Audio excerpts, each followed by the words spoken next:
Hello and welcome to another episode of Beer Man's No Bull Beer Reviews. Today I have another beer from Insurrection Ale Works out of Heidelberg, Pennsylvania, which is right outside of Pittsburgh. As you can see on here, well, maybe this beer is called Ripple's Wild Farmhouse Peche. It says wild ale aged in an oak foeder with peaches. It's 5% ABV. I actually got to try pieces of this beer as it was aging, like before and after the peaches and stuff. So I know there was a long process for this. This was aging in the foeders and with the peaches for a pretty long time. So I'm pretty excited to crack this open and see what it tastes like. I've heard some pretty good things. So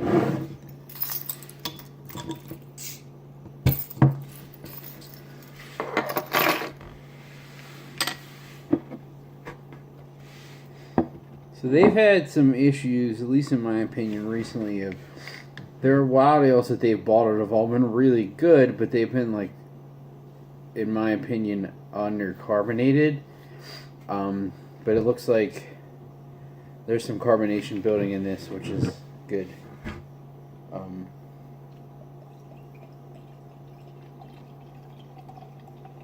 I even saw some floaties coming up from the top too. So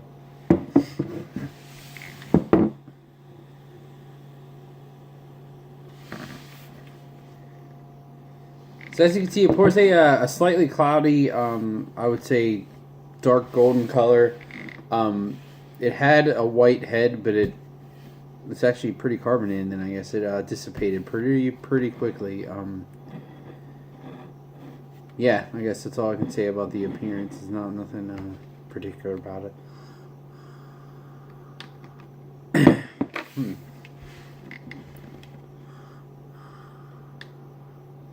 So the aroma it's very oaky. I'm picking up like some vanilla notes. I don't know if that's from the oak or from something else. There is some like generic stone fruit presence in it as well. And it is like a slightly bit like vinegary, like cheesy funk to it too.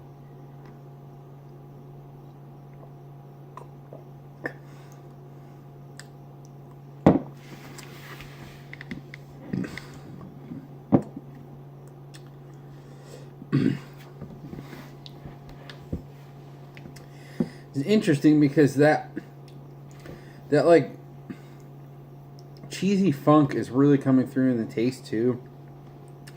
Like that reminds me of like a like this has characteristics of a Flanders, without having like that red caramel malt to it. The fruit.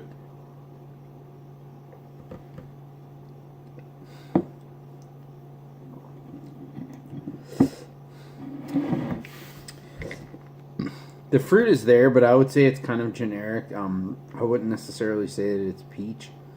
And, I mean, I'm definitely picking up a good bit of oak, too. I think this is one of the first things that went in the foeder as well. The one thing that's kind of lacking in this, in my opinion, is it's not... it just doesn't have, like... Even though it appeared pretty carbonated, it doesn't seem like flat in the... it doesn't seem flat like the body itself, but it just doesn't have like that crisp carbonation that I would hope for in this type of beer.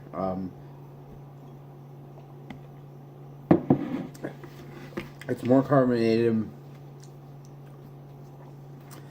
than some of the other beers that they've done. But it's still just it's just not as crisp and clean as I would hope it to be, in my opinion.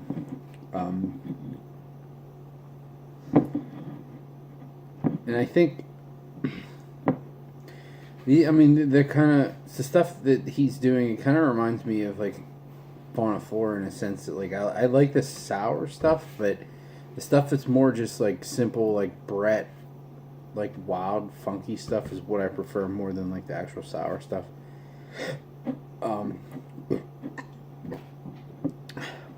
But I do like this. I have no problem drinking it. I don't think that the peach comes out very much, and there's not like a ton of complexity to it. It's kind of just like tart, a little bit of like acetic vinegary character, and then a good bit of like oaky vanilla too.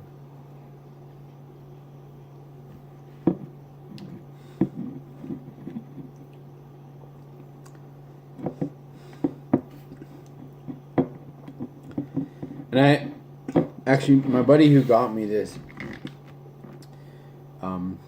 said the same thing that I'm kind of feeling right now. That it's like, yeah, when I first tried it, I didn't hate it, but I didn't love it. He's like, but the more I drank it, the more and more I liked it. And the more sips I'm taking of this, I'm kind of feeling the same way.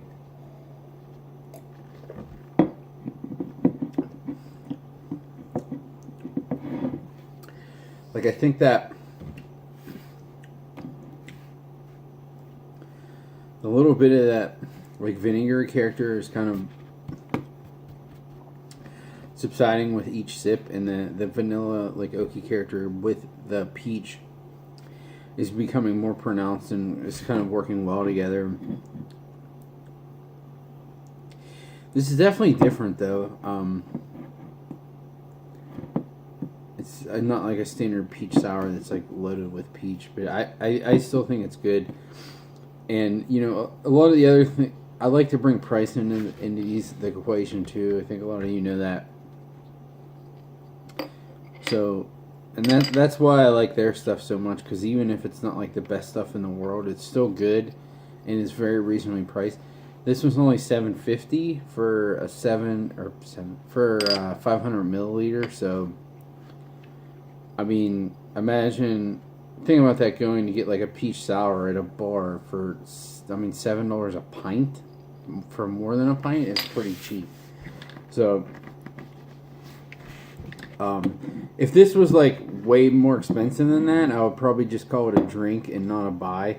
But given the price of it, I would buy it again, because I think it's good enough that it's. I enjoy drinking it. It's not mind-blowing, but I enjoy drinking it, and for the price, you can't really get many things this style unless they're just really bad.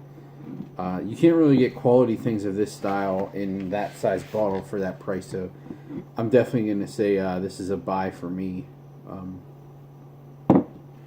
Yeah, I think that's all I got on this guy. Please like, comment, subscribe. Let me know what you think, and I look forward to doing the next one. Thanks.